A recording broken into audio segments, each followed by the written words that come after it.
Hey, what's going on, guys? My name is Dr. Boyce Watkins, and welcome to drboycetv.com, the home for intelligent Black people. I just want to say hi today, and I wanted to talk to you guys about some stuff. I am working on a new book. I don't know if I told you guys.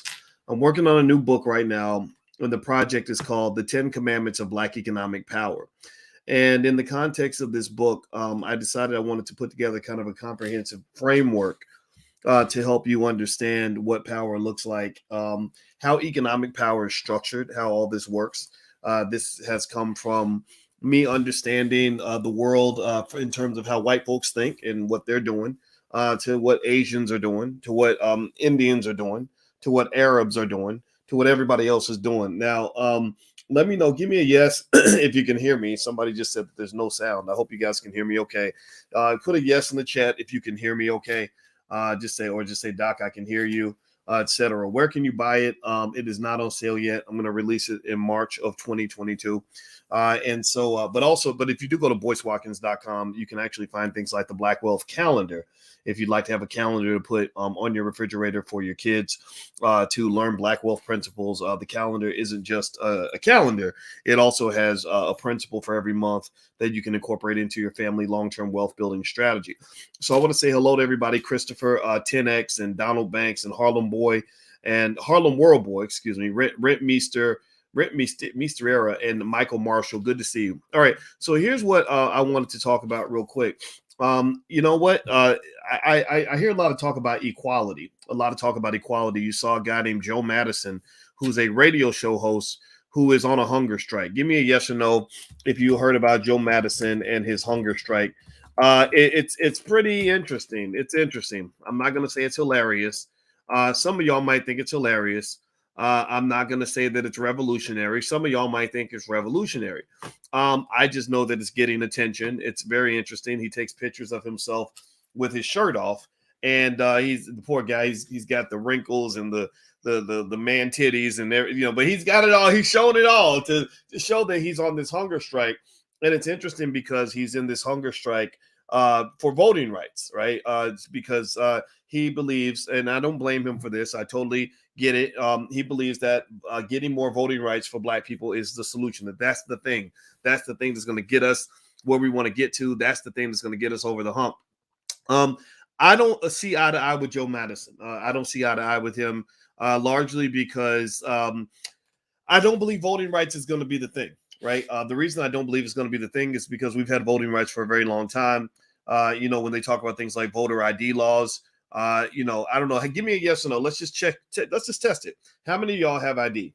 Give me a yes. How many of y'all feel like if you got to go get your check, you got to go pick up your Social Security, you got to go and do anything. How many of y'all can pull up an ID if you need to go get an ID? Right? How many of you? In fact, now they're trying to say you need the jab cards. Right now, you don't just need ID to get in some places. Now you need a little card with the jab. So I just really don't. Honestly, I will admit I'm not trying to attack anybody else's approach per se, but I will say it is confusing to me when we argue that people can't vote because they can't get IDs, because you need ID for a lot of stuff, right? It's not quite computing with me. I'm going to just be honest with you. Now, with that said, though, here's where I wanted to kind of address this issue. One of the things that that's interesting to me is that when you're talking about what it means to have equality, we always talk about equality or even Black power, which is beyond equality. Power means equality means you tied the game. Power means you won the game. Equality means that the score ended 20-20. Power means the score ended 42-14. Right. So I tend to lean toward power. Right. I like power. If you agree with me, if you like power, say power, Black power in the chat. Type of Black power in the chat. I believe in Black power. I believe in Black excellence. I believe in the greatness of Black people. I want Black people to win. I don't want us to tie. I definitely don't want us to lose. And here's the thing: some of us are winning, some of us are losing. You can't sit here and say every Black person is losing, because some of y'all in here are winning. Intelligent Black people are winning, I believe. I believe that intelligent Black people, those who've risen above the constraints, the psychological constraints that exist in our society to keep Black people ignorant, are winning. Seriously, if you're winning, if you really feel like you're winning, like if you're doing better, and what I mean by winning, like maybe you're doing better than most of the white people you know. Economically, you're happier and healthier. Your family is solid. Like if you're winning, type winning in the chat. Like I want to see all the winners. How many of y'all are winning in this race? All right. Now, why is that important? Well, because everybody doesn't have the same fate. Being black doesn't always mean that you're poor. Being black doesn't always mean you're in jail. Being black doesn't always mean you want to be a rapper. Black doesn't always mean you know how to dance and play basketball. Being black doesn't always mean you smoke weed every day. Being black doesn't mean any of these things that we've come to define as being stereotypically black. I can give you an example. This morning, I had a great conversation with two young black men named Brother Farrakhan and also a guy named Brother Ben X. We talked this morning about Hereafter Farms, which is a great project that they're doing out in Georgia, and I'm going to be an investor in Hereafter Farms. And these guys are not losers. These guys are not sitting around, fighting with 8 babies' mamas. They're not trying to go to the club and get high on Molly and get drunk every night. They're not complaining about how hard it is to be black. They're not walking around, unable to spell their mama's name. They're not putting themselves in bad situations. They're making good choices. So let's kind of make sure we understand that when people say that this is what it means to be black, that you understand that there is no one way to be black. There's a lot of outcomes that exist for our community, and it all comes down to choices. Everybody type the word choices in the chat. Choices matter. Type the word choices in the chat. I want to make you conscious of this, that it's your choices that really determine what it means for you to be black. Okay, so here's the point. All right, so hit the thumbs up button. Thumbs up, thumbs up, thumbs up. Share, subscribe. Also, tonight the Dr. Boyce Book Club is going to meet. We normally meet Wednesday nights at 8:30. This week we're doing Thursday, just this week alone, because I had to travel from Atlanta. I was in Atlanta down at the Black House and stuff like that, having some meetings, but now I'm back home. So tonight at 8:30, we're doing the book club. Go to boycewatkins.com, look for the book club. You can join for free if you'd like to join us. We're reading Black Labor, White Wealth by Dr. Claude Anderson. So if you want some real black history and you want me to break it down for you, feel free to join us tonight. Totally free to the public. All right. So, well, you're not the public. Totally free to family. How about that? Y'all are family. You're not the public. That sounds so generic. All right. So here's the thing. We always talk about equality. We always talk about what it means to make progress. And so Joe Madison, God bless his soul, he believes that going on a hunger strike for more voting rights is going to get black people exactly what we need. Right. I don't get it, because we've had the voting rights for a while. And also, every time I vote, it seems to me, or every time we vote for a Democrat, it seems to me that we put people in power who ignore the community. Voting rights don't seem to help black people. They seem to help Joe Biden. They don't seem to help our community. They seem to help the Democrats. The Democrats get to take power, and then they get to do exactly what they're doing right now, which is pretty much ignoring all the problems in your community. 1,000 people have been murdered in Chicago this year, many of them black, and I haven't heard any Democrats holding hunger strikes or protest marches or rallies or congressional hearings to figure out how all these black people died. Now, let about 20 white people get killed and watch how many hearings they have and watch how that gets covered in national media. That'll be the headline on CNN every single day. But you get 1,000 people get killed, mostly black. It's like business as usual. Black people die all the time, so who cares, right? So that's what you're dealing with. That's what I see. Maybe you see something different. I respect that, but this is what I see, and this is what I believe, and this is what I'm sticking with. So here's what I will argue right now, and this is part of the point I want to make in this book that I have coming out. It's called The 10 Commandments of Black Economic Power. It'll be released in March. Is this the things that do not generate black power? Begging does not generate black power or equality. Because every time you beg a white man to give you anything, you are pretty much admitting to him and to yourself that he is more powerful than you. So check it out. A person who with power does not beg the person with less power to give them something that they need in order to survive. That just doesn't work that way, right? So, and we know begging just doesn't work. Asking white people to do things like, "Massa, please, can you help me? Can you give us equality or whatever? Or can you give me, opportunities, whatever," that just doesn't work, right? That is a white supremacist ideology to even believe that you need white people in order for you to compete or to be equal. It does not mean white people do not owe you, right? We've literally spent probably about 60 hours of analysis, and we're on page 167. I've done 25 lectures on the book Black Labor, White Wealth, which you can get at powernomics.com. That's Dr. Anderson's site. I explaining to you how much money white people owe you. Oh, they owe you a lot. They owe you everything. So if you're white and you in the chat, I'd like to just ask you like a bill collector, when can I expect payment? I just want to know, when can I expect payment? Because they owe you a lot. But here's the deal. Just because they owe you doesn't mean they're going to repay you, or it definitely doesn't mean they're going to repay you anytime soon. So therefore, that means that until they repay you, until they own up to what they've done in this whole tragedy called Black history and Black American history, then you're going to have to find a solution that works for you. Okay, so begging doesn't typically work, because begging to some extent can make you a white supremacist, particularly if you are under the false belief that I need a white man's help in order for me to be a man. Right? If I'm a black man, if I'm a man, and I say to my wife, well, I can't really be a man unless this other man lets me be a man. Well, that's not really me. That's me saying he's the man. I'm the little boy. He's the alpha. I'm the beta. He's the leader. I'm the follower. Right? He's the all-star. I'm the scrub. Now, ladies, let me ask y'all a question. Answer me in the chat.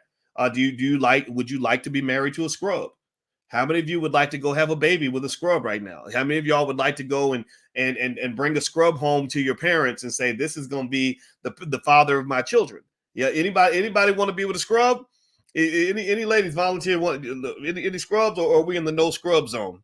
Because I tell my daughters, don't be bringing no scrubs up in here.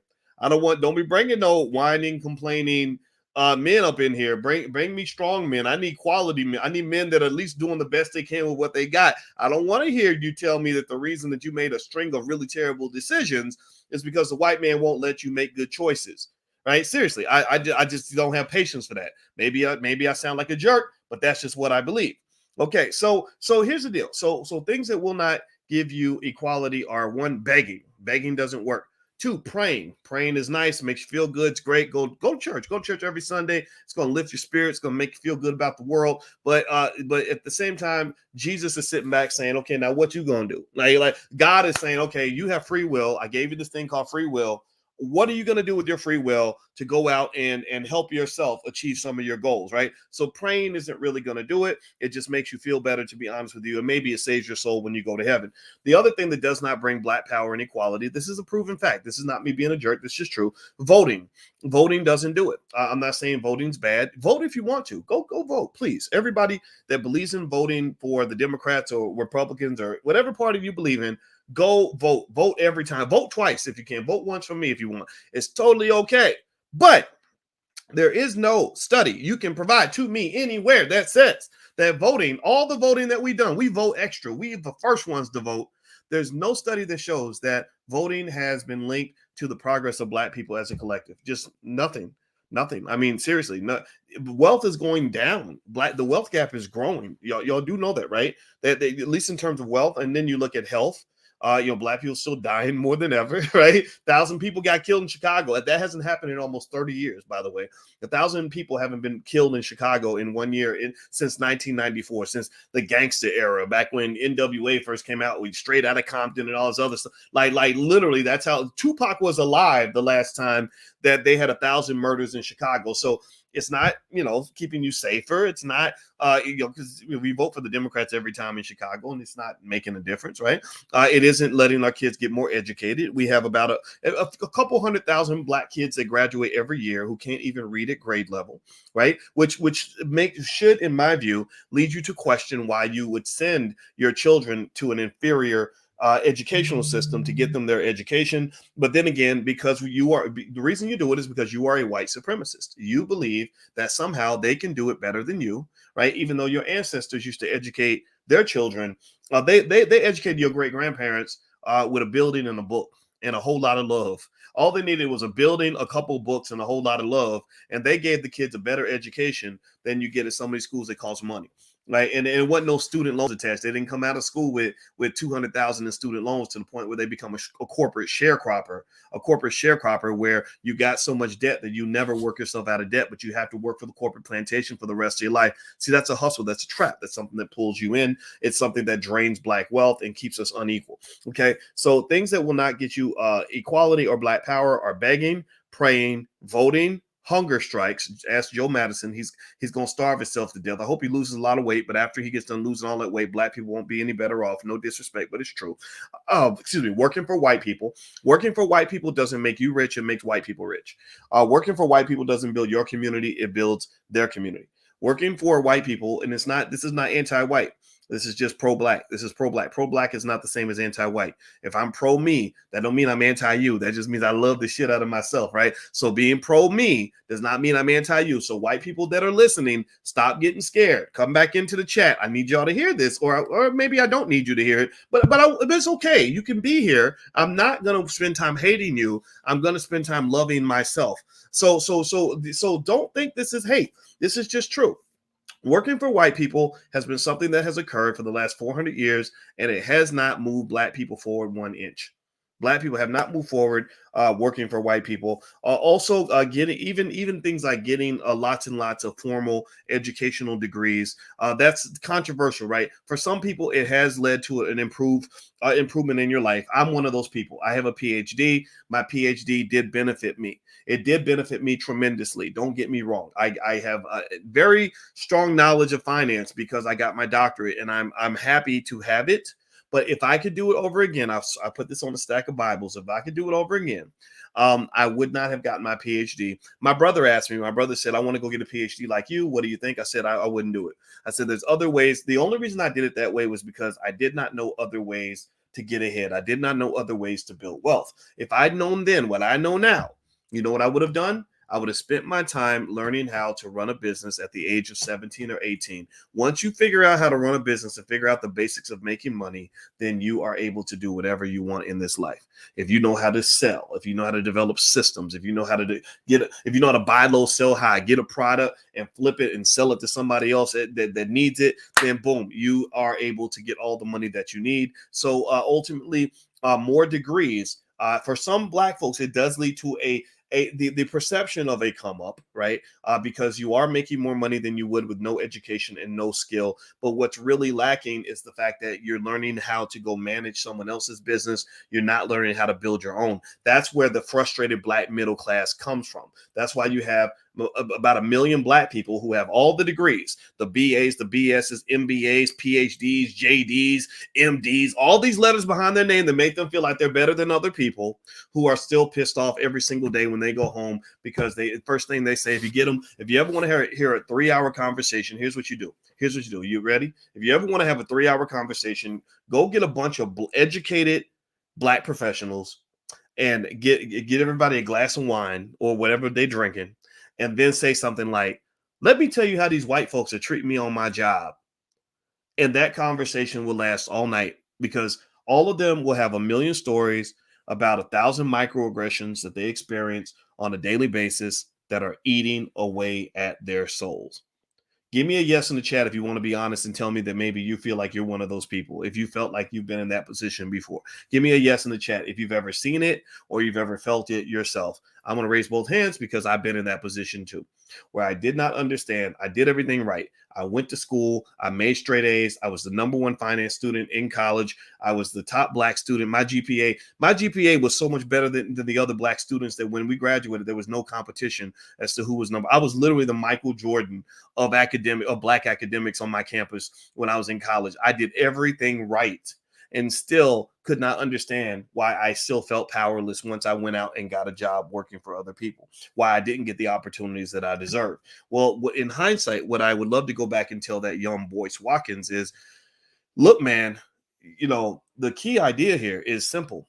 You don't want to think about how you can go get an opportunity. You need to learn how to create opportunities.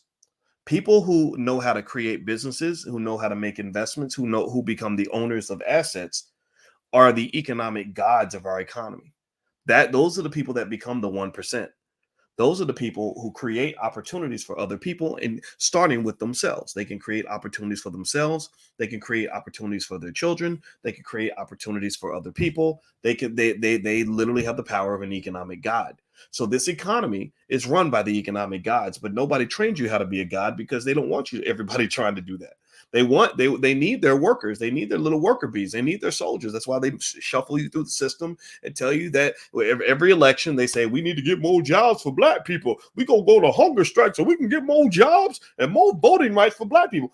That's like me celebrating my wife's birthday by buying her a new vacuum cleaner, saying, baby, I love you so much. I got a new vacuum cleaner. I got some new cleaning utensils. I got you a new microwave. Baby, I love you. And she's like, but I don't want more housework. Well, baby, I love you so much. I got you some new Windex so you can wash my windows better. And I got you a toe massager so you can massage my toes and feel, seriously, they're giving you more work. They make you feel better because again, if you read books like Black Labor, White Wealth, see Dr. Claude Anderson put it in black and white for you. You were trained on a very deep and subconscious level to believe that your sole purpose and reason for existing is to serve your master. That's what you've been taught to do. That's what you've been trained to do. You've been trained to be proper hoes. Like that's it, proper economic hoes. That's the best way I can put it. Y'all know me. I got to put it plain. You were trained to be economic hoes, no differently from the way they trained the geisha girls in Japan to serve men. They trained them from the time they're little girls to make a man feel good. You rub his balls like this. You gotta, you iron his clothes. You massage his back. You tell him that he's wonderful, right? You're trained to believe that that's your sole purpose in life. No different from that lady in Coming to America. Remember that lady in Coming to America, that beautiful black woman that came along and she was Prince Hakim's bride to be. She's your queen to be. Remember that, right? So she's coming down. She's beautiful, right? Beautiful lady. I'm just so pretty, like nice body and just woo. And she just walks up and she's like, he's like, so what do you like? And she said, whatever you like. He said, so what do you like to do? She said, whatever you like to do, right? And why do you think she thought that way? Well, because that's how she'd been raised since birth. So he says, okay, I want you to bark like a dog. And she's like, woof. Wait, no, she says, arf, arf, arf. He says, a big dog, woof, woof, woof. And then he says, hop on one leg. And she's like, woof, woof, woof, woof. And then he walks out of the room and she's still hopping on one leg and barking like a big dog because she's been trained to do that. So we got a whole lot of black people, millions of people, who in sync are barking like a dog and hopping on one leg. A lot of y'all Negroes out here doing exactly what that lady did in that movie. Woof, woof, woof, woof, right? And whenever the white man issues a new order, a new command from CNN or MSNBC, or the Democratic Party issues a new command, you change the tune. You do what you're told. You follow whatever the process. I need everybody to go and do this thing that I'm not even going to explain to you why you need to do it, but you're going to do it because I said you need to do it, right? And it might be related to this big issue that y'all know what I'm talking about. I'm not even going to bring it up today because I'm not judging you based on your choice. I just want your choice to be your choice, right? And a lot of people are making the choice and defending the choice without even having the tools to properly defend the choice that you made. I don't have a problem with the fact that you made a different choice from me. I have a problem with the fact that you can't even explain to me why you made that choice. You up here barking like a dog, woof, woof, woof, woof, woof, and then getting mad at the people who are not barking like you. And you're like, why are you mad at me for not barking? Well, because that's what we were told to do. That's all you have. That is all you have. Well, why? Well, because you're a white supremacist. You have pretty much, it's no different from the kids who say, we all should do it. We all got to do this. Well, why? Well, because mama said we got to do it. Or because daddy told us to. So to some extent, the reason that you have a hard time even conceptualizing what equality looks like or what power looks like is because you really see these folks as like your parents. Like they guide you. They tell you what to eat. They tell you where to send your kids to go to school. They tell you what to put in your body. They tell you how to make your money. They tell you what success looks like. And some of us who don't know ourselves, because you don't have that knowledge yourself, don't understand these things. That's why Black history is so important. If you understand Black history, I went down to Atlanta this week and I watched a great movie by Taki Grant that everybody should see. And the movie is called Happy, Hapi, Happy. And I was there because my wife was on one of the panels. My brother Red Pill was there. I think it was Red Pill. I hope I didn't get it wrong. But I love them. I love Red Pill and Blue Pill. But sometimes I ain't gonna lie. Sometimes I get it backward. But I like those brothers. They're smart brothers, and a lot of other great people. And in this film, they were talking about all the amazing things we did 20, 30,000 years ago in ancient Kemet and Kush and these great kingdoms we had and how smart we were and how extraordinary black people are. And it was like, wow, like if you really know that that's where you come from, then people can't just sort of wiggle you around in every other direction. This is one of the reasons why you really should stop anybody that you see making fun of the so-called conscious black community. Anybody you see, you ain't got to agree with everything. I'm not telling you to agree, but anytime you see somebody making fun of the Nation of Islam, just kind of check them a little bit. Like, yo, wait, hold up. At least they know who they are. Or anytime you see somebody making fun of those who are Afrocentric, right? Who are part of the diaspora, right? We got clowns in every category. We know this, right? But just stop and say, oh, wait a minute. At least they're trying to find out who they really are, right? Don't let anybody make fun of the Hebrew Israelites, because I'm gonna tell you, if you're looking to go build a nation, the Hebrew Israelites are the first ones to sign up and show up and deliver on everything that they committed to doing. Why? Well, because they know who they are. They're not trying to be white people in black skin. They know that they have a divine purpose and capability that allows them to get off of the mainstream so they can build a better stream. Okay, so I'm not telling you to go out and become, start wearing a dashiki and carry the black fist everywhere you go and have an ankh around your neck. I'm not telling you to do any of that. Y'all don't see me do that type of stuff because some of that stuff isn't me, right? But you got to respect anybody in the community who is looking for a solution that goes beyond what is fed to you on TV. Okay, that's extremely important that we understand as black people. Now, do me a favor, hit the thumbs up button, thumbs up, thumbs up, thumbs up if you haven't done it yet. Also, tonight we're meeting for the book club. As I mentioned to you guys, I've mentioned this over and over. I repeat myself so that everybody can get the message. We're reading Black Labor, White Wealth by Dr. Claude Anderson. I'm analyzing this book for you. Some of you were asking if Dr. Anderson could do an audio book. He's tired. He's almost 87. That's a lot of work to ask for an 87-year-old man. So what I'm going to do is I'm actually going through this book piece by piece and breaking it down for you. And once we're done, we're going to go to some of his other books. We're going to go to the Black History Reader so you can learn your history. We're going to go to Dirty Little Secrets, part 1 and 2. We're going to do the Black Powernomics after that. So this is going to take probably 2-3 years. This is probably a 3-4 year project. Okay, so feel free to join us. Go to boycewatkins.com. Look for the book club. It's right there. Also, the Black Crypto Club meets tonight. So if you are interested in crypto, we have hired crypto experts in the Black community that are in the Black Business School with us, of Teddy Ewing, Dot Montgomery, Jamar Montgomery, and people like that. And basically Jamar Montgomery is Dot Montgomery. Jamar James, I think that's the brother's name. Anyway, feel free to come to the Black Crypto Club meeting tonight as well. All that's on boycewatkins.com. All right, so here's what here's a couple things I want to make as my final points here. Okay, so we talked about the things that don't generate equality, the things that will never create power for Black people. Begging, praying, voting, hunger strikes, more jobs, and a lot of these fancy degrees that don't come with the ability to actually create the industries that you work in. You have to be able to create the opportunities to be able to receive the opportunities. If you never learn how to create an opportunity, then you'll always be forced to go across town to beg that other man to give you an opportunity. And by the way, if you're on Instagram, the link's in the bio. Just hit the link in the bio and you can actually, you can get to my website that way too. Sorry about that. I forgot to show you guys that. So ultimately, the inability to create his own opportunity makes it hard for a Black man to be a man, right? If I'm a man and I say I need opportunities and I go to church and I pray to Jesus and say, God, please give me more opportunities.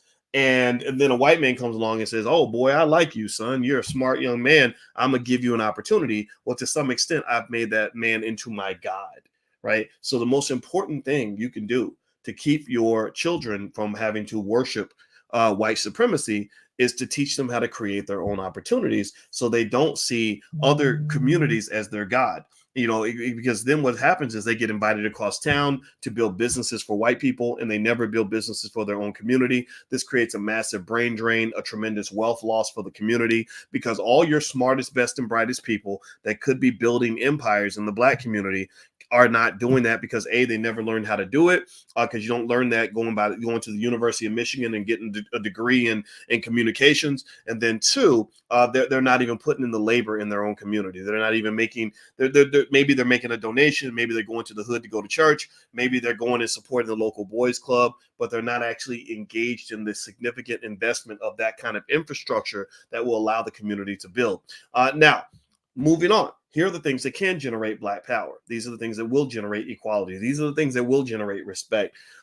Ownership, owning assets, training your children to be absolutely obsessed with the ownership of assets, saving your money. Any rapper out here promoting the mass tricking off of his money by talking about how much jewelry he bought, European cars he bought, going to a strip club, making it rain.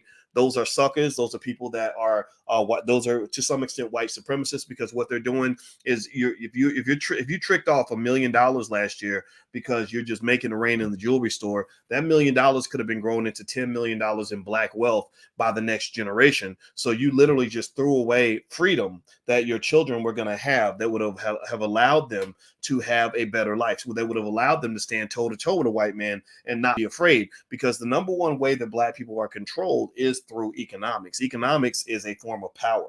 Money is power. That power is used to oppress people around the world, starting with you. You are in that man's backyard, so he's going to oppress you first because he needs you in order to make the American economic engine go. So effectively, when you are throwing away all your money like that and marketing the excessive, gluttonous financial irresponsibility to your community, you are as worse than the damn KKK. It's just as bad as if a Klansman came up into a Black farm, and killed the owner and took the land. Right? That's literally what you're doing. So ultimately, ownership gives you power. Saving gives you power. Keeping your money as opposed to giving it away. Investing gives you power because it lets your money grow. Cooperation, coming together, working together, finding common ground with each other so that you can work together, building healthy relationships. That's why I talk about relationships a lot. If you can build and maintain and nurture and seek out healthy relationships, you're going to be more successful, because good people want to be around good people.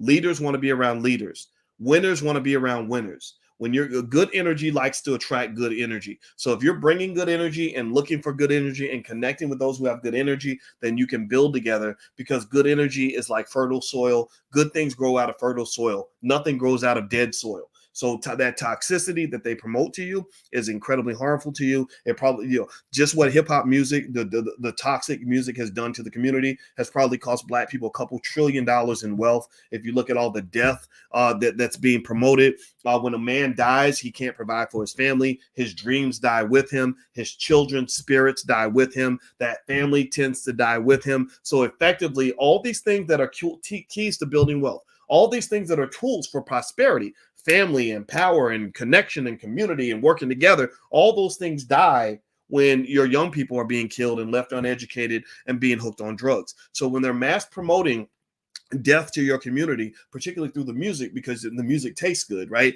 A spoonful of sugar makes the medicine go down. I don't know if you ever heard that. Mary Poppins used to sing that in the song. So they give you a spoonful of sugar and it makes the poison go down a little bit better. So because it's coming with a dope beat and you're like, yo, that's lit, right? And you're feeling good about the music or whatever, but he's literally rapping about murdering Black people. They pretty much given you Klansmen in a jar. Like they've given you white supremacy, like in a really interesting format that allows you to say, this can't be white supremacy because it tastes too good. No, it's white supremacy. The devil don't show up dressed as the devil. The devil shows up dressed as your best friend. The devil doesn't show up dressed as something evil. The devil shows up as something that looks really good. Right? Because the devil has studied who you are and what you like, and they're going to show up with a big butt and a smile or to a dope beat, and they're going to deliver the evil and the poison and the negativity and the death and the toxicity in a way where you're going to say, man, there's no way that could have been toxic. But Belle Biv DeVoe told you that a long time ago. Remember that song? That girl is poison, right? Right? Because a lot of men get caught up in there, right? So ultimately what's going to happen is that all these things that are draining your wealth, all these things that are destroying you as a people are the things that you love the most, right? Because white supremacy can't work if they come along and say, hey, our goal is to destroy Black people. So we want to let you know that in advance. They don't do that. right? They come in insidious forms. That's how COINTELPRO and all this stuff has always worked. So moving on. The things that build power: ownership, saving, investing, cooperation, working together, buying black, supporting black owned businesses. That's connected to forming healthy relationships. If I love you, I'm going to help you eat. If I love you, then I'm going to find out about your business and I'm going to make it rain on your business. If I love you, I'm going to put my money where my mouth is. I'm not just going to say that I support you. I'm going to show you I support you. Love is a verb. Love is an action. Economic love means, hey, cuz you got a business. How can I help? Can I donate some time? Can I connect you to some resources? Can I give you some game that'll help you make your business better? What can I do to help your business flourish? What can I do to help you succeed? Buying black, incredibly important. If we could simply redirect about 10% of the money that we give away to white people every year, black wealth would increase by at least $1 trillion in one generation. Just 10%. 10% of 1.4 trillion is about $140 billion. 140 billion with $140 billion, you could probably buy the entire NFL for $140 billion. Like every single team. I don't even know. I haven't added up the value of all the NFL teams, but literally you could buy dozens of NFL teams with just 10% of the money that you give away to white people every year. So don't you dare let anybody ever tell you black people ain't got no money. That is just simply not true. What they're really saying is that relative to white people, black people have less money than white people, but the white man is the richest man on the planet. But American per capita wealth is 6 times higher than China, 5 times higher, something crazy like that, right? So it's at the end of the day, you're being compared, to something pretty massive, right? So anybody that makes you think black people are all poor, they're just wrong. The data says that they're wrong. In fact, let me just lay out some details for you to help you understand this. I've done this before, but I just like to repeat it so everybody can understand it, because sometimes people don't need to understand something, they need to overstand it. So I'm gonna repeat it so you'll overstand this. Black people spend about $1.4 trillion a year. Did you know that that 1.4 trillion per year that we give away, that is greater than the GDP of Mexico, Indonesia, the Netherlands, Turkey, Saudi Arabia, Switzerland, Poland, Taiwan, Sweden, Belgium, Thailand, Argentina, Nigeria, Iran, Austria, United Arab Emirates, Norway, Ireland, Israel, Hong Kong, Malaysia, Singapore, Philippines, South Africa, Denmark, Colombia, Bangladesh, Egypt, Chile, Finland, Vietnam, Romania, Czech Republic, Portugal, Iraq, Peru, Greece, New Zealand, Qatar, Algeria, Hungary, Kazakhstan, Ukraine, Kuwait, Morocco, Slovakia, and Kenya. I could keep going if you want me to. You want me to keep going? Here you go. Let's keep going. Ecuador, Puerto Rico, Ethiopia, Angola, Dominican Republic, Sri Lanka, Guatemala, Oman, Panama, Luxembourg, Ghana, Bulgaria, Myanmar, Venezuela, Tanzania. I could literally keep doing this for like probably another 10 or 15 minutes before I get done with this list. So here's what's funny to me. Here's what's just is so hilarious to me. I see all these multimillionaire black people on TV, athletes, entertainers, everything else. And I hear so many people say black people are poor. Well, I just told you we're not poor, because if we're poor, all those countries are incredibly poor, right? That's the first thing. You have more wealth, you have more money you give away than most countries operate on, right? That's the first thing. Second thing is, it's fascinating to me that there are people who still don't believe black people can own businesses or create industry without the help of white people, even though I just read to you how our income, the money we give away, exceeds the gross domestic product of dozens and dozens and dozens of countries all around this world. Now, now I'm gonna ask y'all a question. Give me a yes or no. Do you think that Mexico can afford to have its own sports leagues? Does Mexico have its own sports teams? Can Mexico buy a sports team? Or no, wait, sorry. Oops, I forgot. They don't just have a sports team; they have entire sports leagues. What about I don't know. What about Canada? You think Canada can afford sports teams? Or Spain or Indonesia and the Netherlands and Turkey and Saudi Arabia? You think the Saudi Arabians can afford to have their own leagues, or is that just out of the question for one of the richest oil countries on the planet? Do you think can the Saudis afford to have sports teams? Give me a yes or no in the chat. So what you lack is you don't lack resources. You don't. It doesn't mean white people owe you. Let's be clear. They owe you big. But you don't lack resources. You lack skill and imagination and courage. That's what you lack. You lack skill, imagination, and courage. Number one, You grew up being educated to serve other people. You were not educated to build your own, which is why I believe every black child in America should be raised to build their own, right? You don't have the imagination because you can only imagine, because you're a white supremacist, you can only imagine a white man owning a sports team. It would shock the hell out of you to see a black man own the Dallas Cowboys, but you're not surprised when you see Jerry Jones owning the Dallas Cowboys. Well, that makes sense to you because you're a white supremacist. Seriously, it's just to be honest.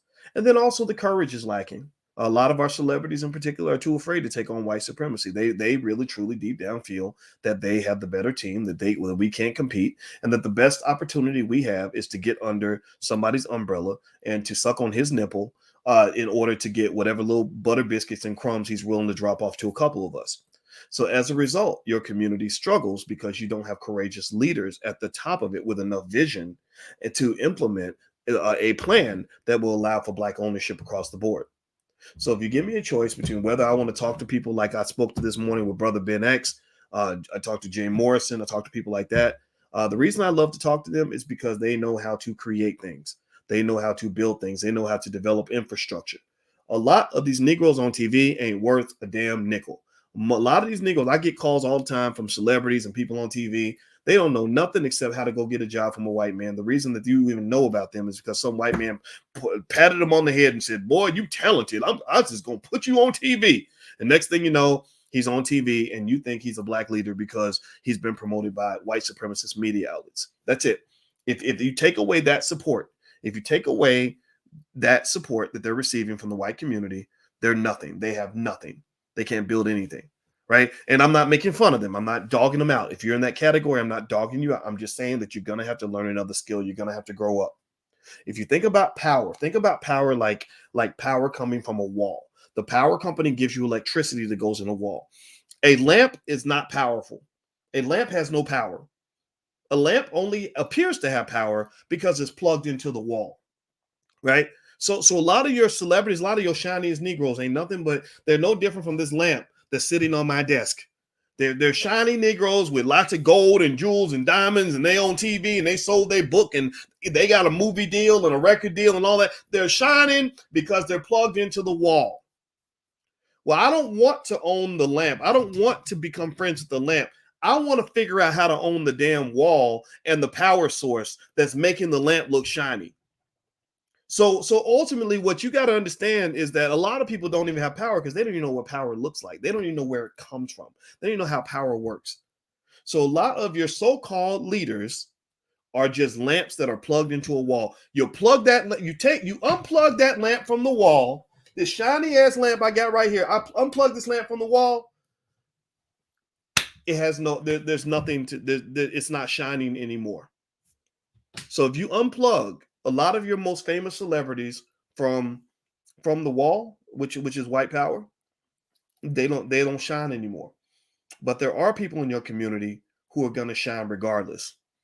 And it's important to make sure you know the difference. It's also very important to implement this as a strategy when you talk about how you raise your kids. You want to ask your kids this basic question. If white folks get mad at you one day and they decide that you are no longer the favored Negro, and they decide they're going to cut you off and starve you out, can you survive? Can you survive? Can you survive economically? Can you survive the reputational damage they might thrust on you in the event that you say something that they don't like?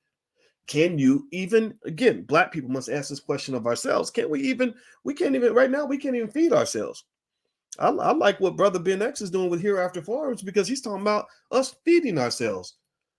How many celebrities you see on TV talking about that? They're not talking about that. They're not talking about that. They're talking about how they can win another Grammy. Man, Grammys don't mean nothing. I'm talking about getting the power. You create the damn Grammy. You decide who gets the Grammy. I'm not trying to get your approval to get your stupid award that you probably made up in your sleep anyway. So learn what real power looks like. That's the first step toward obtaining that power. So if you want to know my position on things like reparations, of course we deserve reparations. Of course white people owe us. They owe us big. Again, tonight at the book club, I'm going to spend about an hour and a half explaining to you why white people owe us money. It's a book called Black Labor, White Wealth. We're going to analyze it tonight. Go to boycewatkins.com or click the link in the bio if you're on Instagram. You can join the book club for free. We're going to meet tonight at 8:30 p.m. Eastern. Today, we're doing it on Thursday. Every other week, we do it on Wednesday. It's normally Wednesday. Tonight, it's going to be Thursday, so feel free to join us. But in general, we don't need any of that for us to have power, right? And also, especially for you men, if you really want the world to see you as an equal to anybody, you cannot, as men, spend your life believing that your success or your ability to be a man is controlled by another man. Another man should never have the right to decide if you get to be a man or not. That's extremely important, and we must let go of that mindset right now, forever. All right, so I'm going to get out of here, guys. Hit the thumbs up button, thumbs up, share, subscribe button if you haven't done it yet. Also, feel free to go to boycewatkins.com if you want to join the Black Crypto Club meeting tonight. The Crypto Club is meeting tonight. And also, if you want a Black Wealth calendar for 2022, we have calendars that have wealth principles that you can put on your refrigerator for your kids all throughout the year or for yourself. So feel free to go to boycewatkins.com. That's all there. All right, guys, hit that thumbs up button. Please subscribe. We're trying to build our own media. We're trying to own a lot. So I hope that you guys will help us in the quest to control our message. And that's it. So I love you. I appreciate you listening to me. And again, the book is going to be called the 10 Commandments of Black Economic Power. I'm going to release it in March of 2022. And I appreciate those of you who've been asking about it. Every now and then I'll pop in and give you an update in terms of how it's going. All right. So take care. Love you guys. I'll see you soon. Talk to you later. Peace.